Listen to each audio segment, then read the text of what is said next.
Have you ever found yourself feeling like your mind is constantly exhausted? As if everything around you is draining your energy? Often, the cause of this lies in small habits that you may not even notice but are sabotaging your mental health day by day. These habits accumulate, creating an invisible weight that affects your ability to focus, stay calm, and above all, live a lighter and happier life. You might wonder, why am I always so mentally tired? Why can't I ever feel truly at peace? The answer may lie in these common habits, simple things we do on autopilot that, without realizing it, slowly destroy our inner peace. And if you can relate to this, know that you're not alone. Many people suffer from this, but the good news is that there's a solution. In this video, we're going to explore the 10 most common habits that are damaging your mental health. What's important is that once you identify them, you'll have the power to change. Small adjustments in your daily life can completely transform how you feel and how you handle the world around you. It's not about making huge changes all at once, but about recognizing what's harming you and taking action, step by step, to regain control of your mind and well-being. If this makes sense to you, click the like button right now because the solution to these problems could be closer than you think. And of course, don't forget to subscribe to the channel so you don't miss out on more tips that could transform your mental health. Shall we begin? First habit, chronic procrastination is a sneaky habit that we often confuse with laziness, but the truth is that it goes far beyond that. When we constantly postpone things, we're actually entering a cycle that directly affects our mental health. And I know, it's happened to me too. Sometimes, just having a task to do seems to paralyze us. We get stuck in that feeling of not being ready, that we need more time. But guess what? That time never comes. Procrastination slowly consumes us, filling us with anxiety, stress, and even disrupting our sleep. The mind becomes cluttered, disorganized, and as a result, the day passes without anything truly getting done. And you might ask yourself, but why do I do this? The answer isn't simple, but I can guarantee one thing. Procrastination is not laziness. While laziness is a lack of willingness to do something, procrastination is often an emotional reaction. When we procrastinate, we're avoiding discomfort, whether it's the fear of failure, the fear of not being perfect, or even the fear of success itself. And over time, this suffocates us, creating a cycle of frustration that only pushes us further away from our goals. Remember that time you put off an important project, or maybe a decision you knew you had to make? I've been there too, and I know how much this can mess with our inner peace. But here's some good news. It's possible to break this cycle, and more importantly, to calm the mind so that the day starts with clarity. And do you know how? Small steps.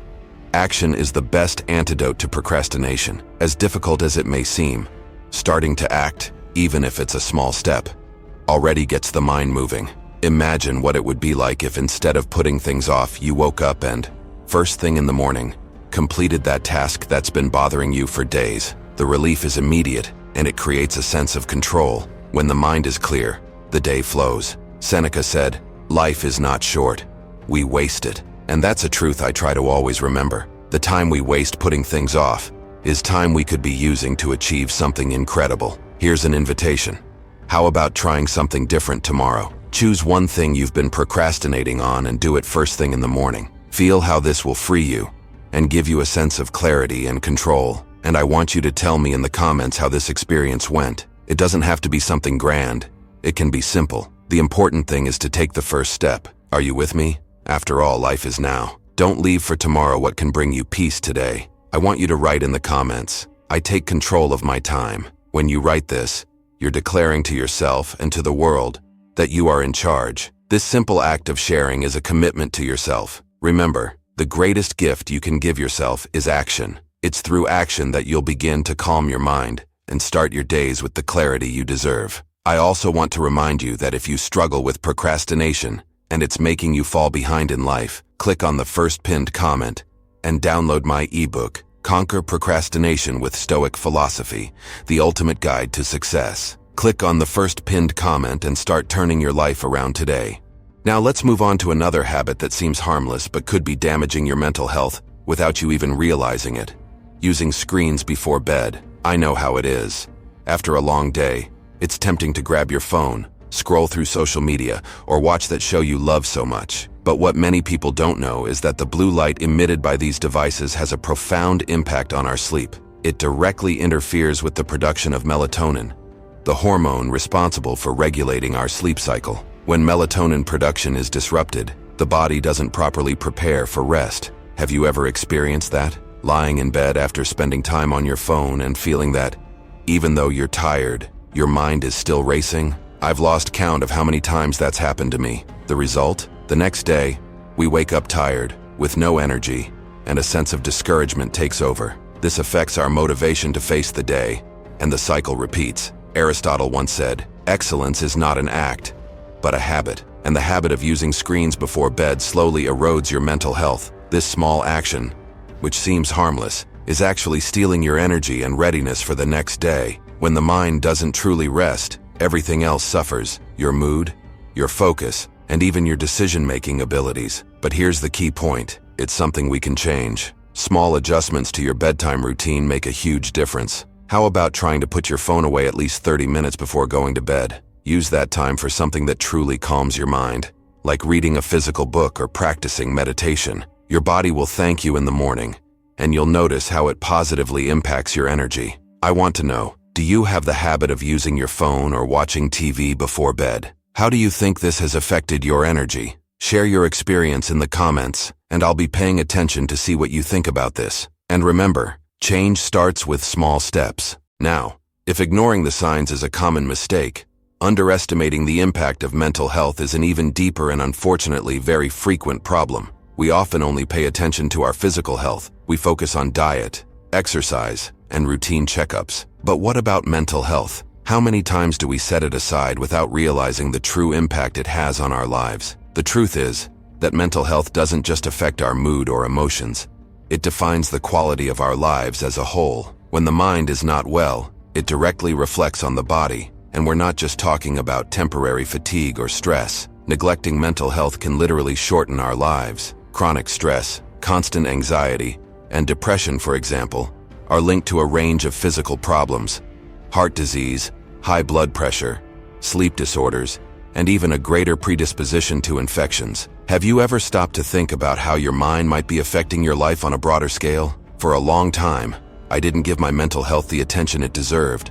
I thought it was just a phase, that I could hold on a little longer. But it wasn't until I started taking real care of my mind that I realized how much it influenced everything, from the way I interacted with people to my productivity and energy. When our mental health is compromised, even the small tasks of daily life seem like major obstacles. That work you used to do with ease becomes a challenging task.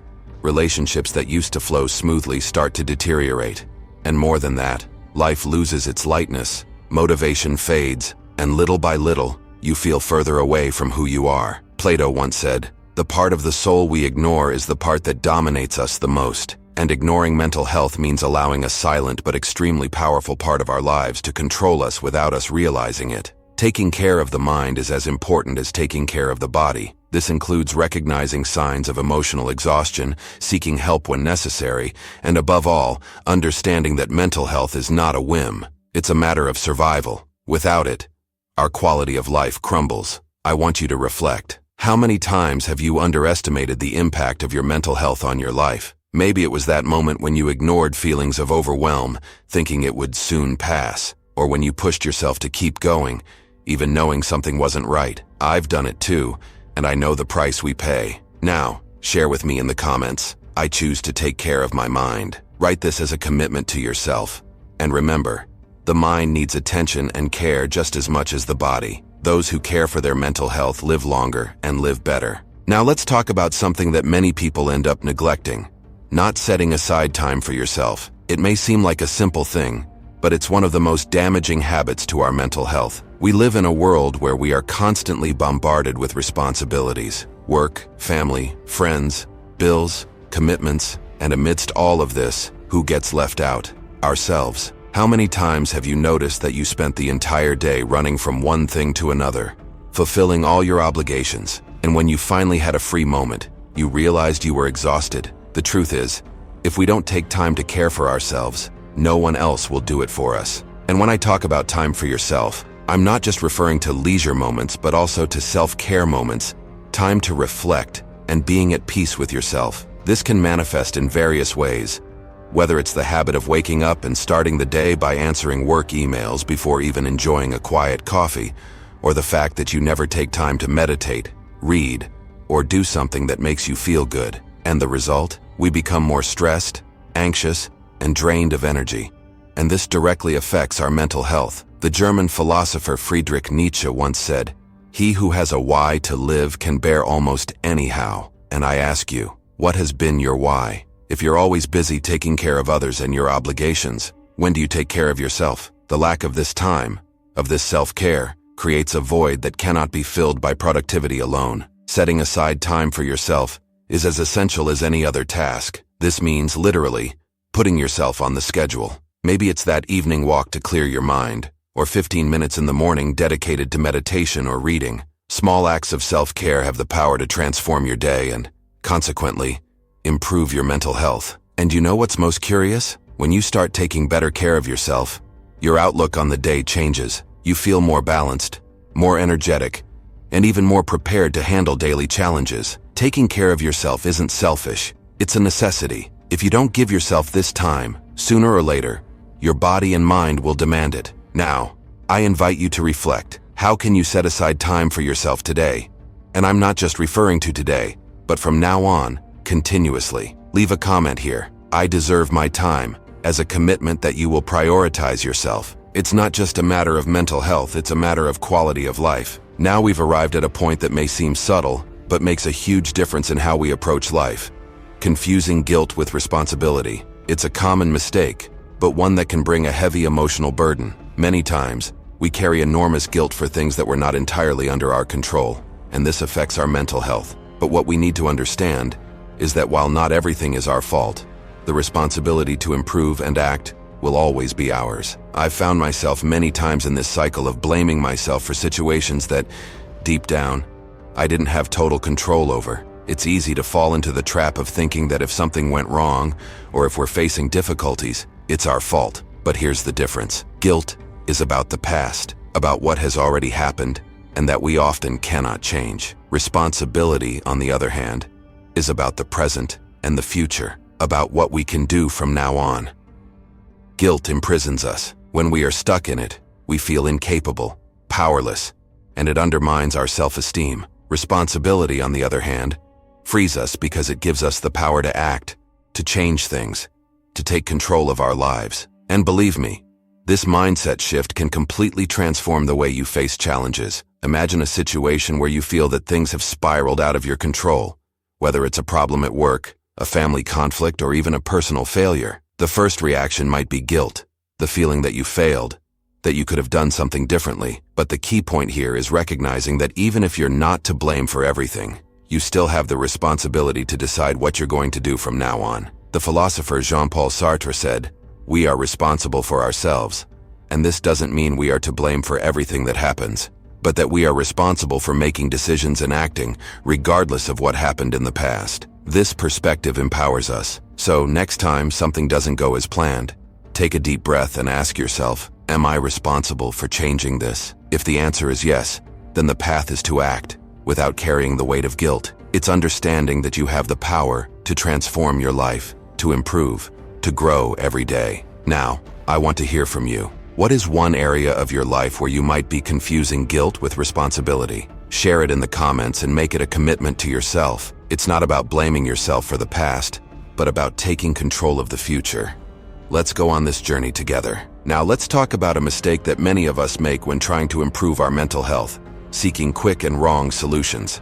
In a world where everything seems to happen at high speed, it's easy to be seduced by shortcuts and promises of immediate results. Supplements that promise to boost your energy in days, hacks to increase productivity, miracle techniques that guarantee to reduce stress in minutes. Sounds tempting, right? But the truth is that when we look for these quick fixes, we're often ignoring what's most important, the basics. And the basics are taking care of our sleep, our diet, and our body through exercise. It's almost like trying to build a house starting from the roof without caring about the foundations. It may seem fine at first, but sooner or later the structure will collapse. I've often found myself trying to find a shortcut to well-being. You know those days when your energy is low and you think, maybe a supplement will fix it? Or when, in the face of so much stress, we look for a quick solution to mask the problem. But the truth is, these solutions are not sustainable. They may provide temporary relief, but without taking care of what really matters, we end up back at square one. Or worse, even more worn out. The body and mind function as an integrated system. When you neglect sleep, diet, or exercise, it directly affects your mental health. Sleeping well allows your mind to rest and recharge. Proper nutrition provides the essential nutrients for your brain to function properly, and physical exercise releases hormones that regulate mood and anxiety. And that's where the mistake comes in.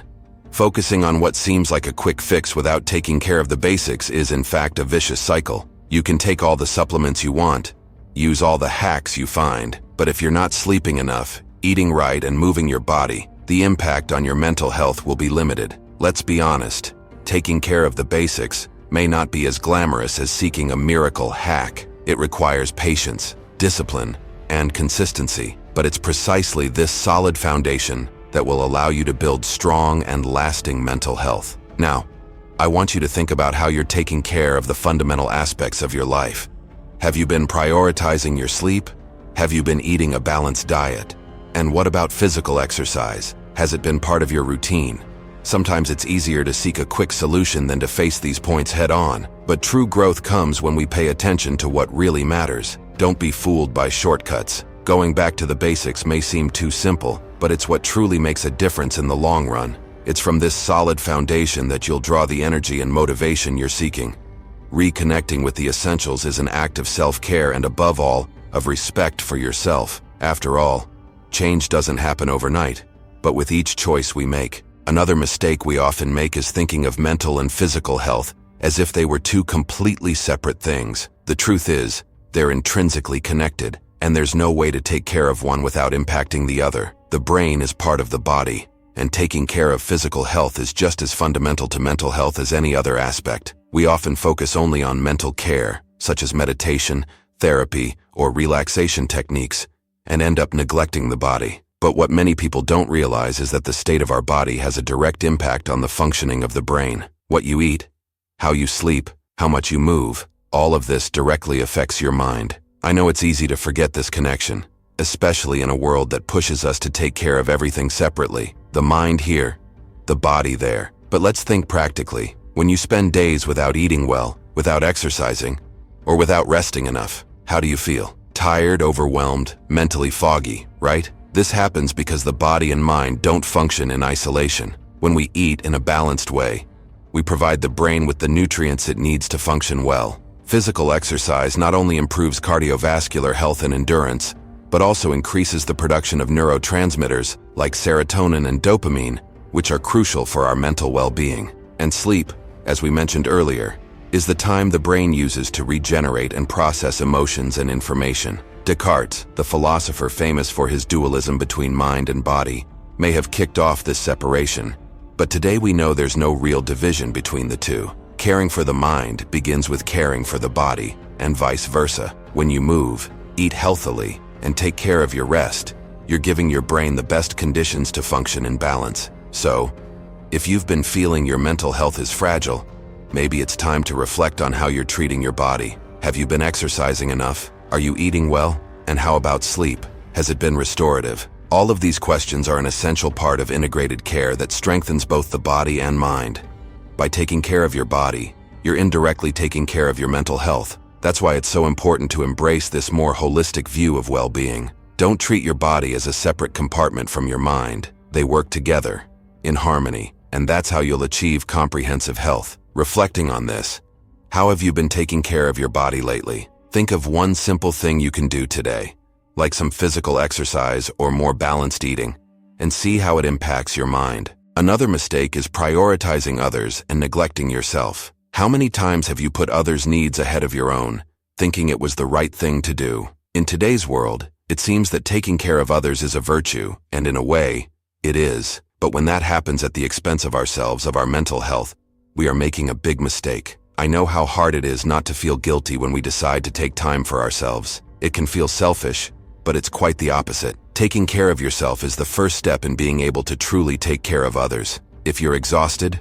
overwhelmed, and neglecting your own needs, the quality of what you offer others decreases. The old saying, "You can't pour from an empty cup," has never made more sense. and this applies to both our physical and mental health. Many times we have the idea that by putting our needs first, we are letting others down. But here's the truth. When you prioritize yourself, you put yourself in a stronger position to help those around you. This is not selfishness, it's self-care. When you feel good, balanced, and mentally healthy, you have more energy and willingness to be good company, a friend, a partner, or a parent. So, if you've been putting others' needs ahead of your own, I invite you to reflect. How has that impacted your life? How have you been feeling? Maybe it's time to stop and give yourself permission to take care of yourself without guilt. Putting your needs first is not selfishness.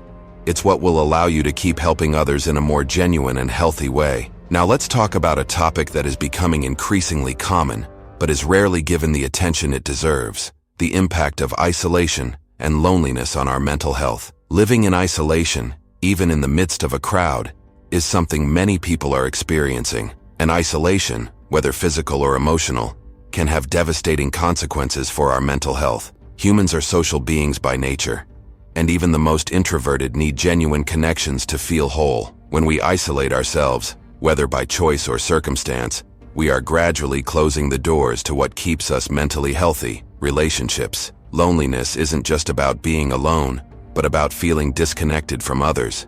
And this disconnection can make us more vulnerable to depression, anxiety, and a host of other mental health issues. Prolonged loneliness even affects our physiology, increasing the risk of physical illnesses. It's a dangerous cycle because the more isolated we feel, the harder it becomes to break that cycle. I know that at many times, life can make isolation seem inevitable. Routines become heavy, responsibilities overwhelm us, and slowly, we drift away from people. But here's the crucial point. Cultivating quality relationships is essential for our mental health. It's not about having lots of friends, but about having true connections, people with whom we can share our feelings, thoughts, and above all, feel that we belong.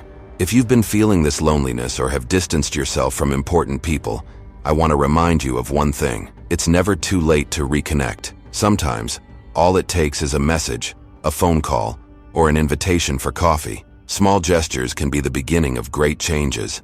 And at the end of it all, remember, taking care of yourself and maintaining connections are pillars of balanced mental health. Don't be afraid to ask for help when necessary, and to value the people who are part of your life. Cultivating these bonds might be what you need to break out of this cycle of isolation. And now we've come to the end of this reflection on the habits that may be harming your mental health. I know that many of these points may have made you think about your own life, your own challenges. And this is the first great victory. Awareness is the first step to change. The journey toward balanced mental health is not made of big leaps, but of small steps we take every day. Whether it's fighting procrastination, prioritizing self-care, understanding the importance of your relationships, or recognizing that physical and mental health go hand in hand, every change you make, no matter how small, will bring you a little more peace, energy, and clarity. The important thing here is to realize that you don't have to be perfect, but you can get better every day. And this improvement starts with something simple: the decision to act. By recognizing these habits we discussed, you are already on the right path. Now, it's about taking the next step. I'd like to know, which of these habits do you think has impacted your life the most? Which one do you feel you need to change first? Share with me in the comments. Write, "I choose to take care of my mental health," to show that you are committed to this process. And before you go, don't forget, subscribe to the channel so you don't miss more content like this. Turn on the notification bell to stay updated on the next reflections. And of course, like and share this video with anyone you think needs to hear this message. Let's go together on this journey of growth and transformation. You deserve this change. Shall we start today? See you in the next video.